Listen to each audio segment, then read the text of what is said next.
kalings, panibagong araw, panibagong matututunan. Ako po si Meliza Narciso, ang iyong lingkod. Ngayon ay tatalakayan natin kung ano nga ba ang journalism.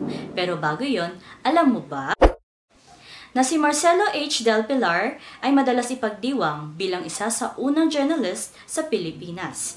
Kinikilalang prominenteng tao sa kilisang propaganda ng Pilipinas.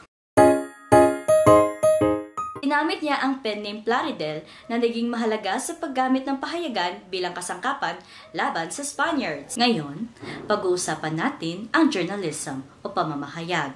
Ito ay aktibidad o propasyon ng pagko-collect, pag-a-analyze, pag-verify at pagre-report ng impormasyon hinggil sa mga pangyayari, uso, issue at iba pa na mahalaga sa publiko. Responsibility din ng reporter na maging patas at walang kinikilingan. Mahalaga ito para maging effective ang kanilang pag-uulat. Bakit nga ba kailangan ang journalism? Ang journalism ang nagbibigay ng mga mahahalagang impormasyon na kailangan ng mga tao.